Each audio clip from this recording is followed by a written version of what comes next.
Bonjour, bonjour, chers auditeurs, chères auditrices, namasté, j'espère que tout va bien.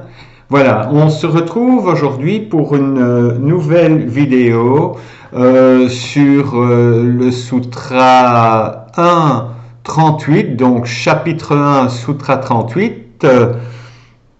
Et en fait, on continue notre travail sur la sérénité de l'esprit, la sérénité du mental, le calme intérieur, la paix intérieure, samatha. On essaye de trouver quelque chose d'équilibré en soi, d'apaisé également. Donc, c'est pas une mince affaire. En fait, c'est un travail de tous les jours. Alors, aujourd'hui, nous en sommes avec un sutra particulier. Je vous dirai après pourquoi. Donc, c'est Svapna Nidra Jnana Alambanam Va. Alors, je vais commencer donc avec l'interprétation de Françoise Mazet, qui nous dit ceci, ou bien toujours, c'est toutes les solutions pour le calme, pour calmer le mental, pour trouver la paix intérieure, ou bien en restant vigilant au cœur même du sommeil et des rêves, ou bien en restant vigilant au cœur du sommeil et des rêves. Alors, pour Jean Bouchard d'Orval, excusez-moi, il nous dit ceci, nous pouvons aussi y arriver par la connaissance du rêve et du sommeil.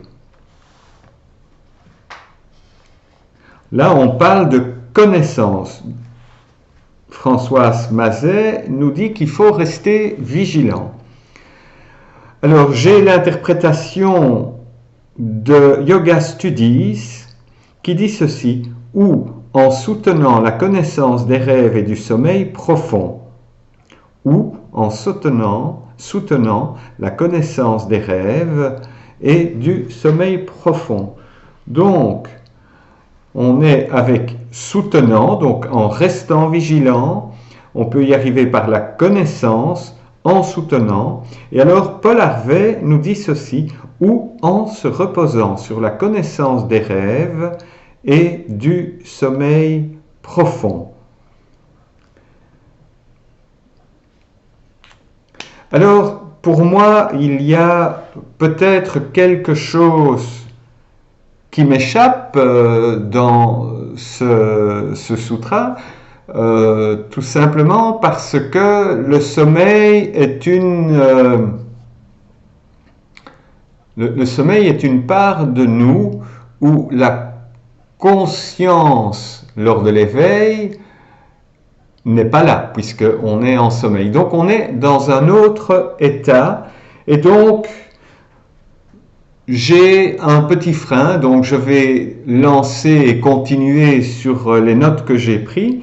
Donc, ce que moi je disais déjà, comme premier paragraphe, première réflexion de mon côté, nous pouvons tirer un enseignement à partir des rêves et du sommeil profond. Cet enseignement peut apaiser le mental, créer un état d'unité. Ensuite, une autre piste de réflexion qui me vient à l'esprit, alors j'avais lu quelque part, et franchement j'ai fait des recherches et je n'ai pas retrouvé, mais qu'il était conseillé de prendre note de ses rêves, de prendre une habitude, d'avoir un carnet de bord pour prendre note des rêves.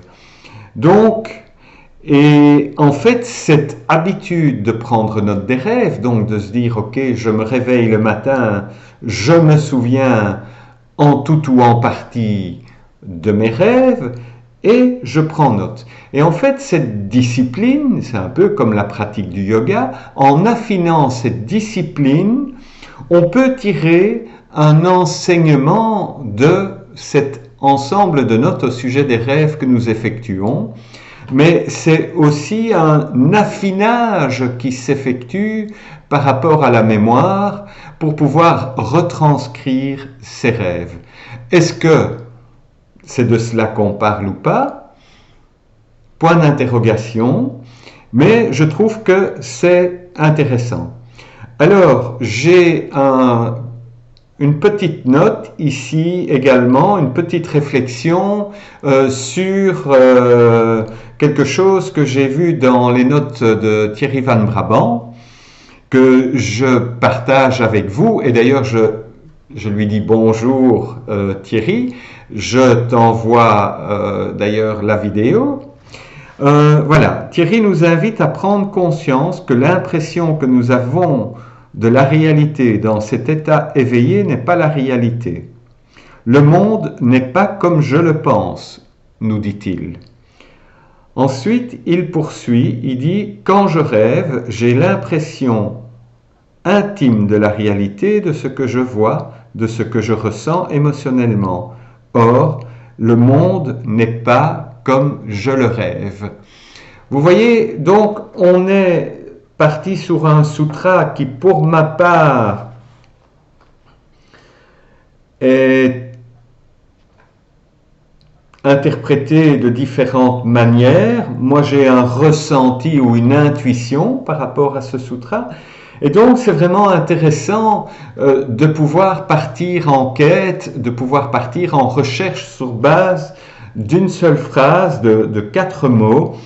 Et voilà, donc, alors, je vais ajouter, j'ai écrit encore quelques lignes ici que je voulais partager avec vous.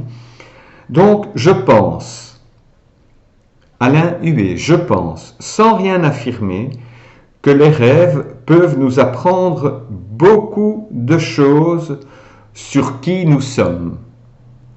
Toutefois, l'espace du rêve est également relié à la mémoire, qui stocke énormément d'informations non classées et non triées.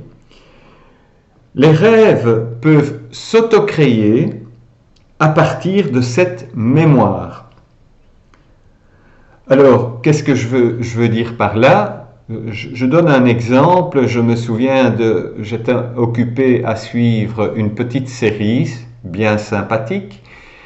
Et il y avait dans cette série une actrice, et donc dont j'ai mémorisé l'image, puisque je l'ai vue sur l'écran de télévision.